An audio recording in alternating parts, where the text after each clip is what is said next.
Hi, I'm Bill Corcoran Jr., and I'm your host for the On the Stacks podcast. Today, I'm chatting with Maria Traino, owner of Inspired Studio. What's up, podcast? Episode 10 of the virtual On the Stacks podcast. Welcome, Maria. How are you?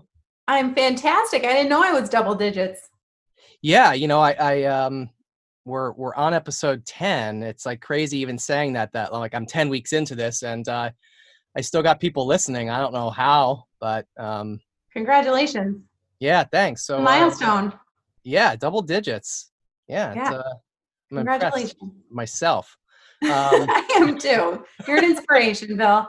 Thank you. I appreciate it. So before we get, talking a little bit about your business, Inspired Studio, tell me a little bit about your background. I think I may have read a little bit about you that I think your family business is in the restaurant industry. Am I right about that? And, I think you worked there, and why didn't you follow that path? Why did you get into doing what you're doing?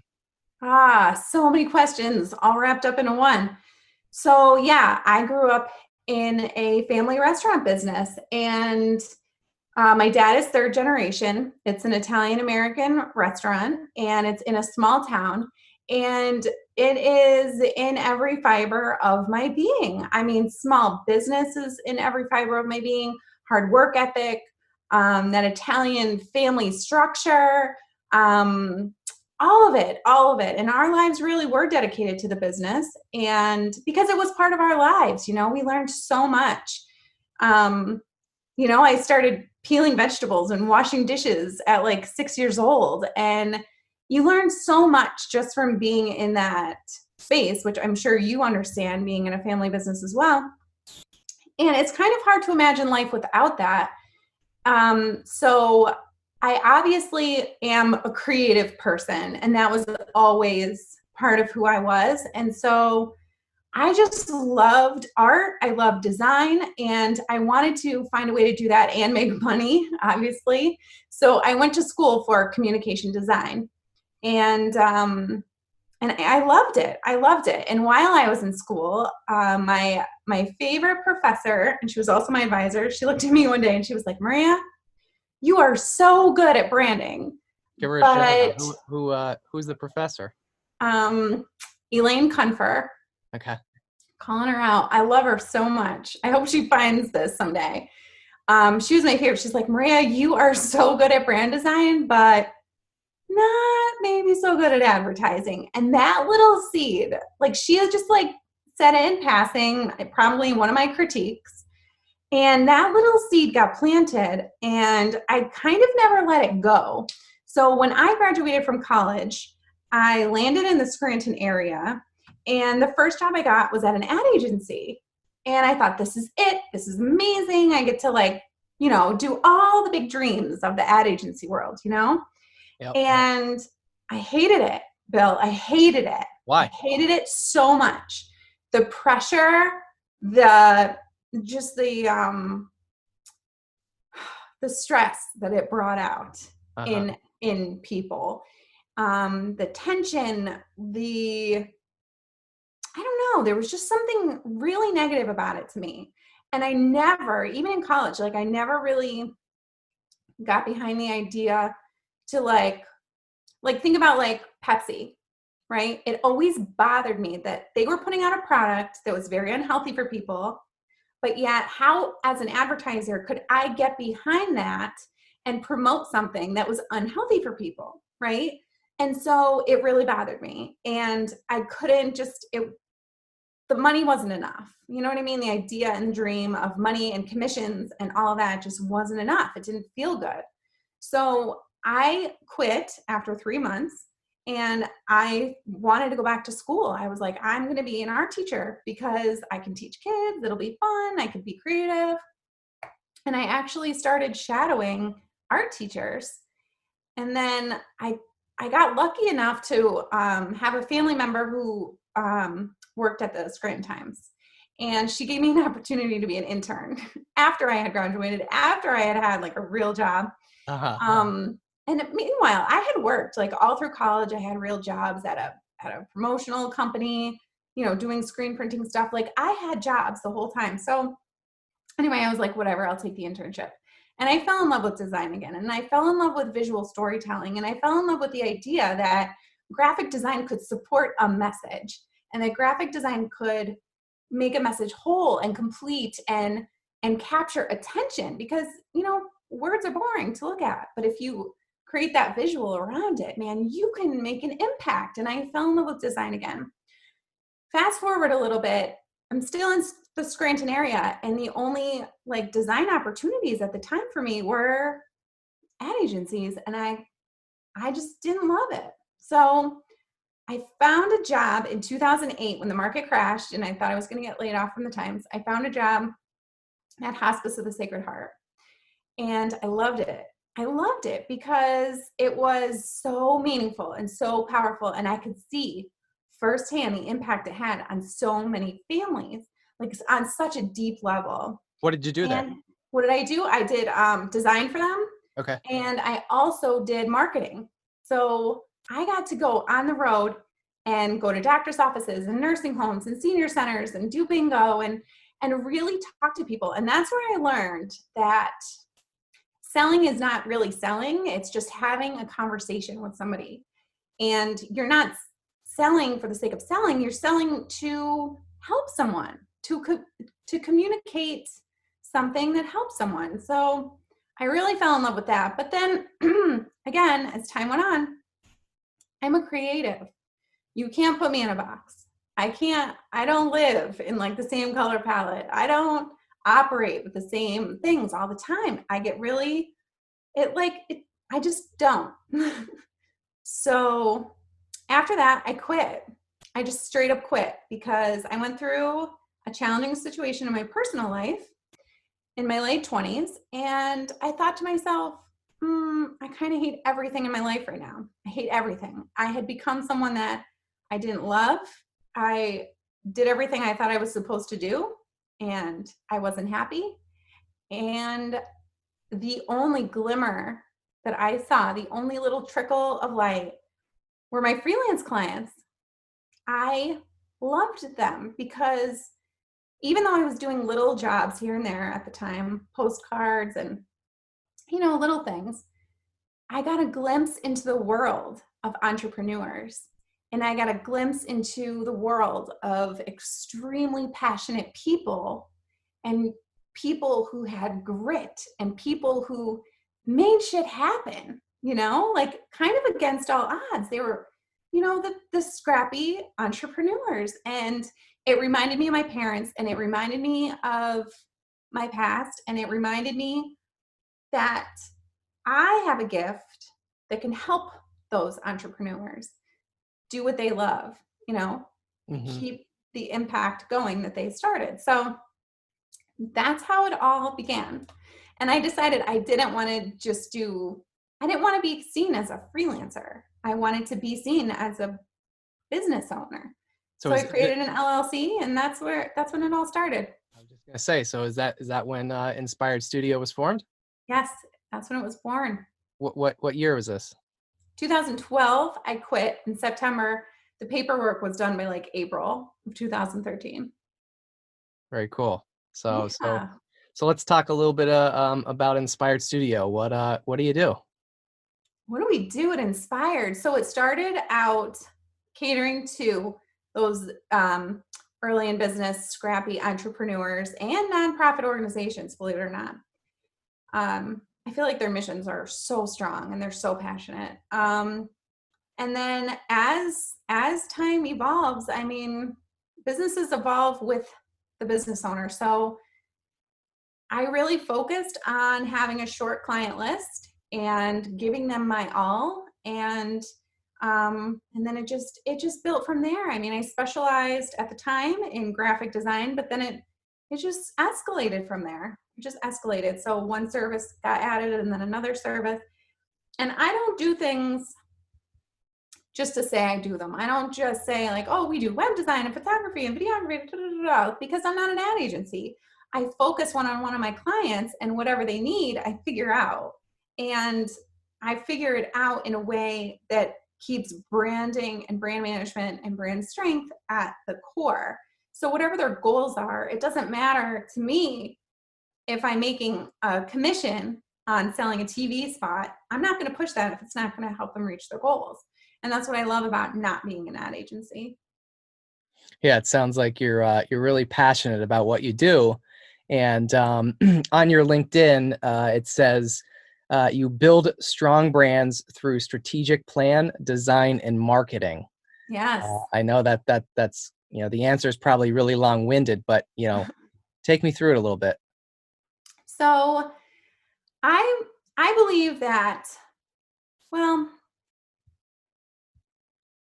okay. So in Inspired Studio, we help businesses, organizations, and even entrepreneurs create strong brands through high-end design and strategic marketing. So like I said before, we meet with our clients, we find out their goals, we learn as much as we can about their business, their industry, their competition. We take a deep dive look. We ask a lot of questions. We learn so much about their business that we could probably run it if we had to. Um, and and then from there, we help them develop their goals, and then we help them bring them to life. So with that, I don't know how to explain it more than that. But so as we've scaled, our clients have scaled to be bigger. Like I have a client that has 30 bank chains, like a chain of 30 banks, Okay. all the way down to like a single little nonprofit organization, that is funded by grant money and donations. So as things have scaled, I've kind of lost touch with those gritty, passionate entrepreneurs because early on in your business, you don't have deep pockets most of the time, and you are scrappy and you are wearing a lot of hats. And I miss working with those people. And over the past like 2 years, they kept coming to me, Maria, I need a logo. And I say, okay. And I'd get in there and I'd be so excited because I love these people and I'd hear everything and I go for it. And then they'd be like, but I only have $200. And it would kill me And you're like, because oh, I'd have to say like, I'm sorry. I'm sorry, but logo design takes 20 hours, and there's a lot of research that goes into this. There's a lot of time invested. There's a big process behind this.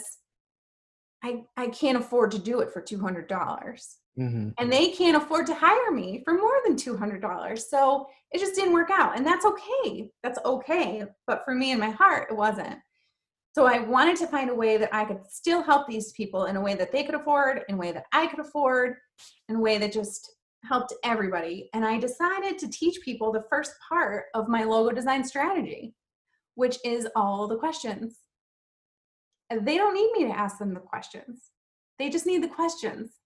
So if I could teach them that and they could put all that on paper, and if they can do that soul searching on their own, then once it comes time to hire a designer or to hire a copywriter or to hire even an employee for your business, they would have the answers to every foundational element of their brand. And so I created a digital course around that. That's great. So, I think within the last couple of years or so, I think you kind of sort of rebranded yourself a little bit. Yeah, I did. And the name Inspired Studio, I think, is somewhat newer. Yeah. Is there significance behind the name? Where did the name come from? I had a lot of name ideas when I first started out. But when you become an LLC, you have to make sure no one else has the name. So I wanted to just be Inspired Design, I think, originally. And I filed the paperwork, and then they came back and said, no, it can't be. You need to change the name. So I added studio at the end because I didn't know what else to do. Fast forward, I just didn't feel like me. It just felt clunky. And like I said, like my business expanded beyond design. I was consulting, I was writing, I was offering a lot of services.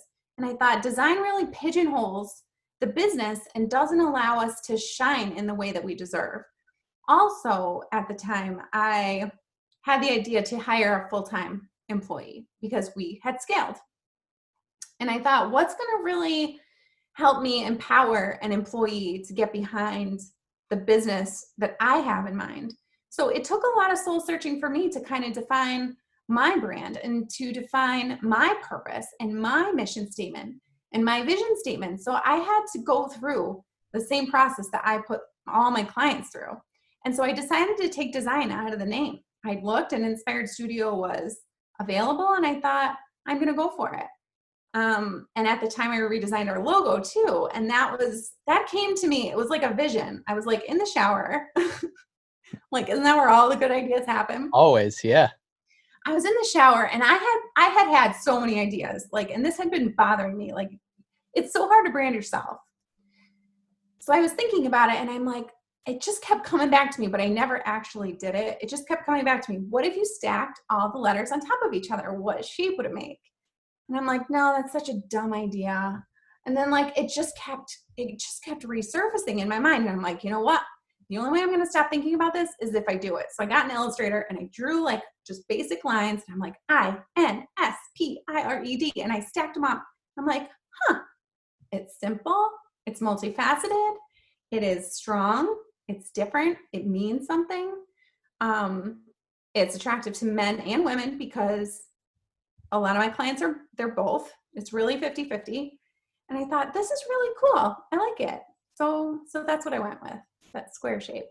So kind of along the lines of branding, let's maybe talk a little bit about branding. What is branding? Branding is the entire experience one has with your business. It is the personality behind it. It's the feelings behind it. It's not just your logo. It's not just your website. It's not just a sign. It's not just the shirts you wear. It's not just your architecture, your interior design. It's everything. It's infused into every nuance of your business. I believe your business is your brand. Your brand is your business. And I also believe like small businesses, the entrepreneur is the business. So I think that you can create a really strong brand by truly reflecting that entrepreneur and truly reflecting that mission, if you're a nonprofit. What what's been one of your greatest successes? You don't have to name any specific name or client if you don't want to, and that's totally okay. But could you give me maybe an example of a client that you've worked with that you've had some great success? They've been successful because they've worked with you in any shape or form. I would say like the thing I'm most proud of is the longevity of the majority of my clients. I still have clients who have been with me since I started freelancing in 2003, 4. Oh, wow. They're still with me. And some of them have grown so much. Like there's a nonprofit in Montrose that actually had to create a second branch of the nonprofit because they went from serving the community to literally serving the entire state, serving all banks in the entire state. Like it's things like that. And it was just like the vision of one man. And it's this huge, massive thing that is like impacting communities across the state. And like this chain of banks, when I first started working with them, they had 14 and they've doubled. Like Wow. it's, so I think that's what I'm most proud of. Yeah, definitely. It definitely has a lot to say about your business and what you do for these companies. I mean, for these people to stick around with you for 17 years or even 10 years or whatever. I mean, that's impressive. So congrats Yeah. on that.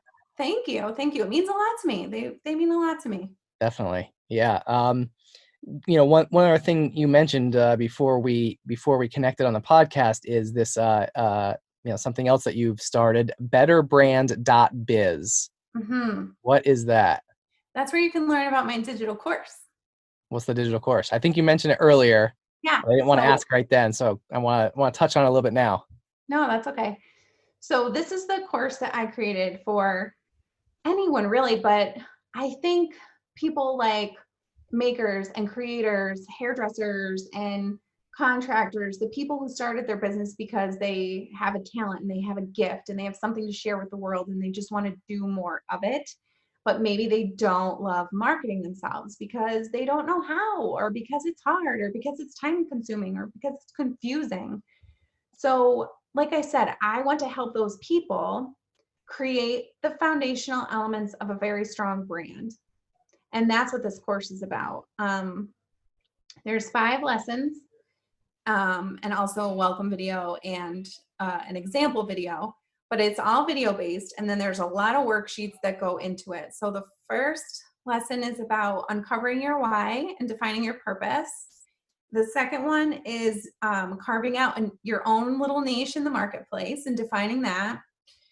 The third lesson is about identifying your ideal audiences. And you might want to take that lesson a couple times if you have multiple ideal audiences. So for instance, some businesses sell to businesses and consumers. So in that case, they would have 2 very different ideal audiences.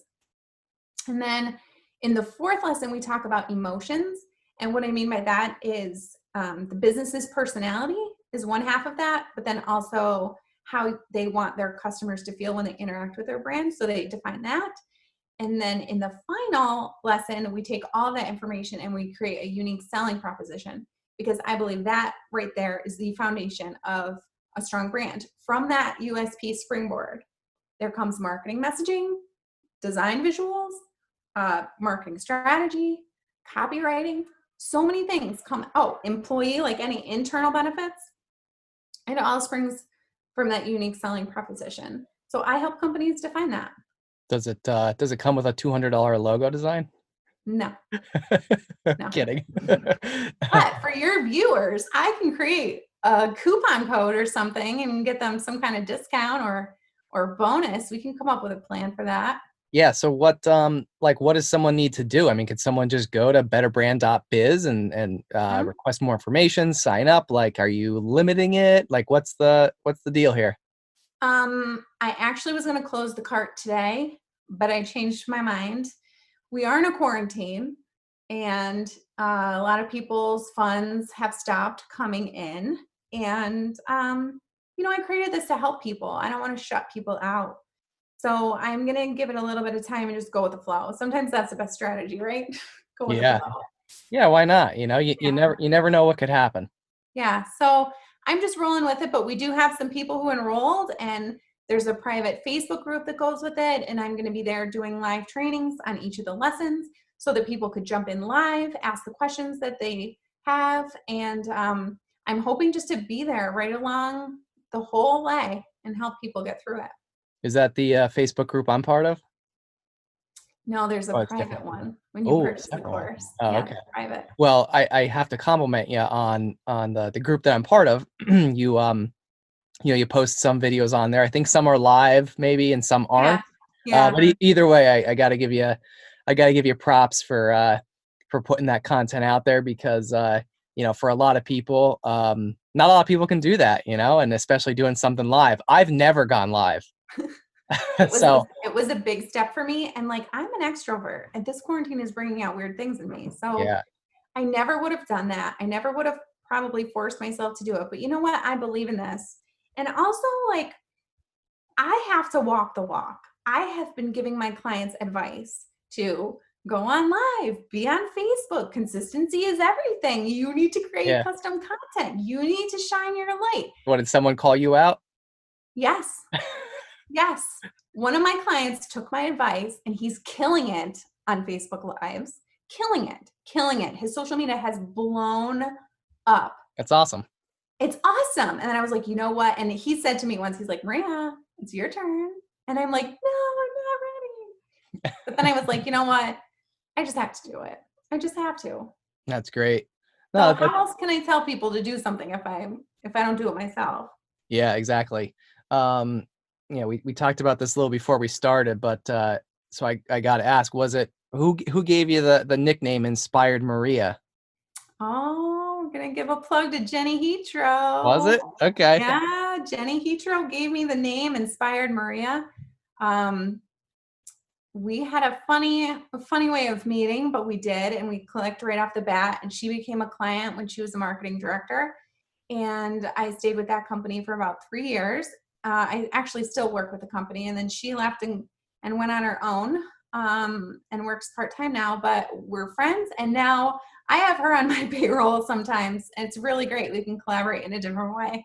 Yeah, no, it's really cool. I've known Jenny for a number of years too.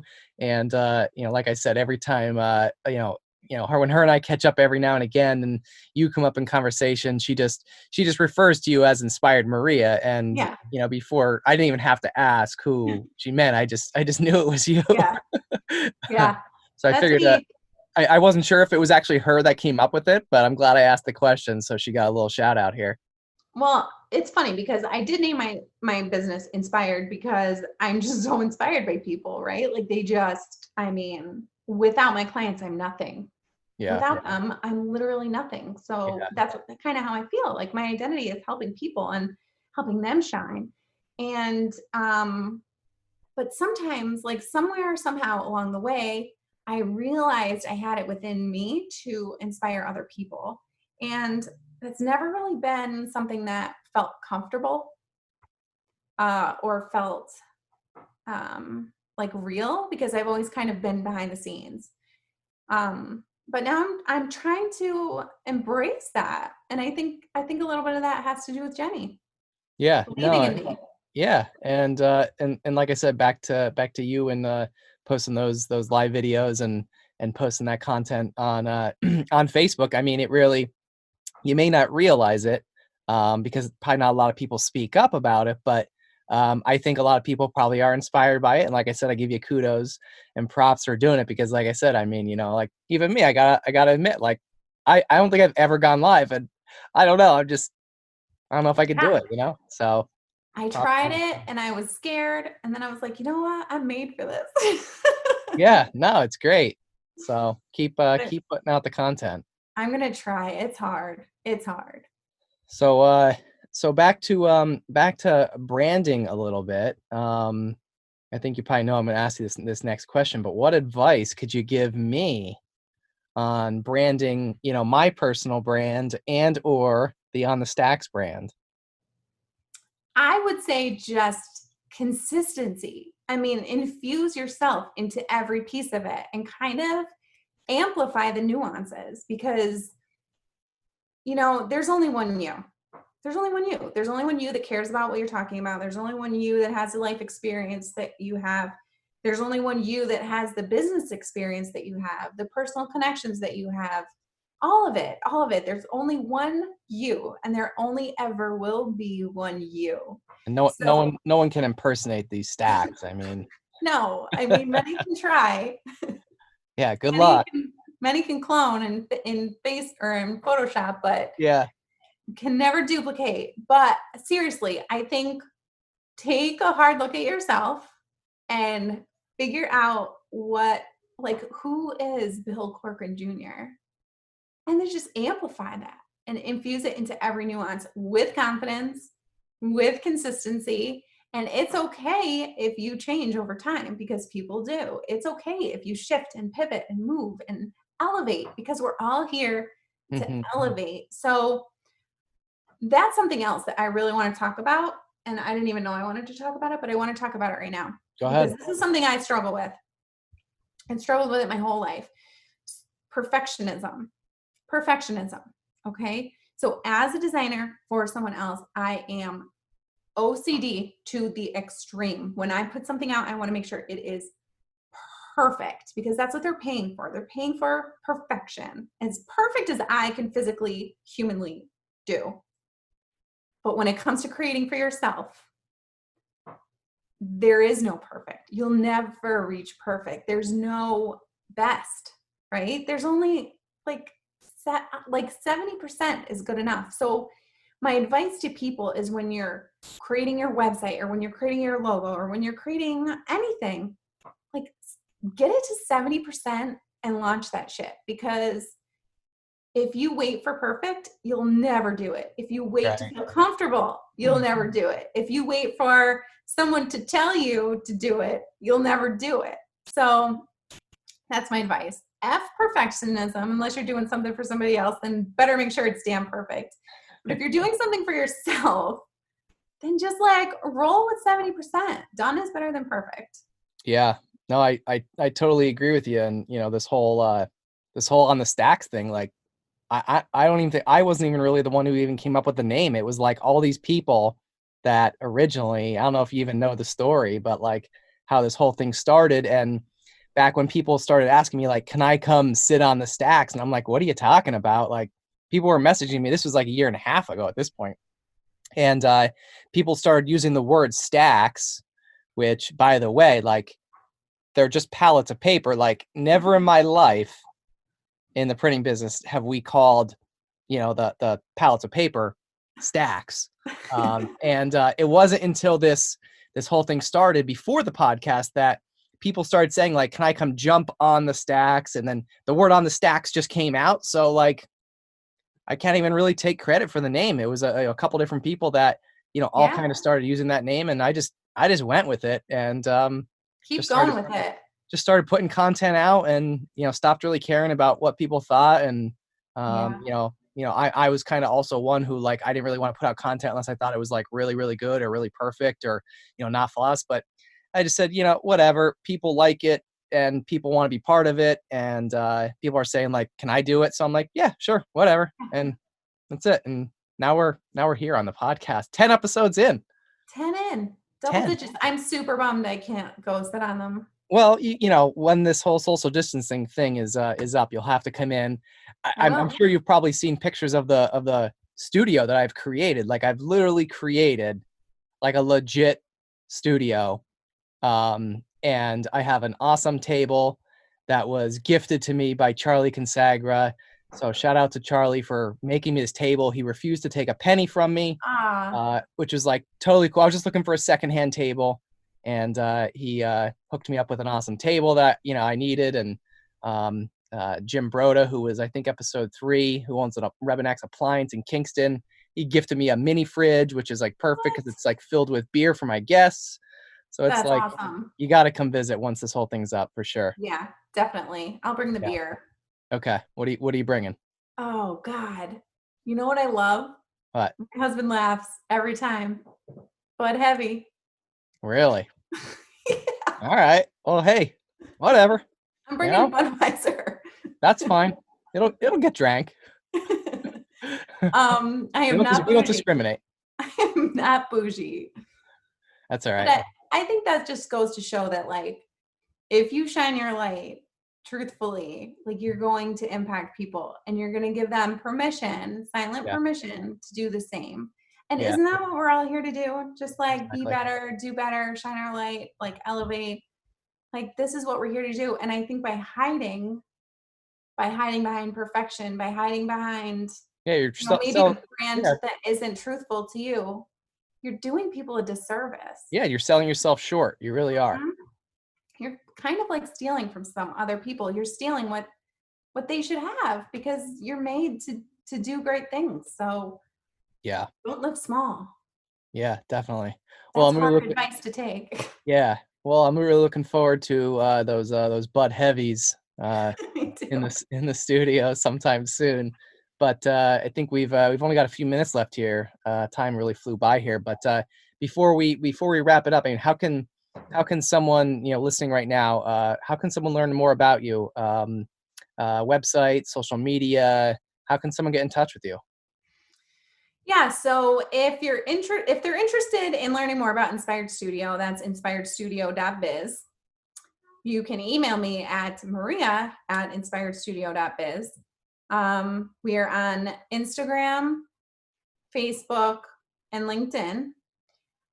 You can find out more about the course at betterbrand.biz, and a little bit more about me at mariatraino.com. Excellent. Anything else that you want our listeners to know before we call it quits here? I don't think so. Think so. Just keep on keeping on, and stay inspiring. That's what I want them to know. Stay inspiring. And keep drinking the Bud. Keep drinking that Bud Heavy. All right. Well, I think don't leave some for me. Yeah, me too. All right. Well, I think that wraps it up for us today. Maria Traino, owner of Inspired Studio, episode 10 of another virtual On the Stacks podcast. Thank you for joining me, Maria. Thank you so much, Bill. If you'd like to learn more about the On the Stacks podcast, be sure to search the hashtag On the Stacks on Instagram, Facebook, and LinkedIn.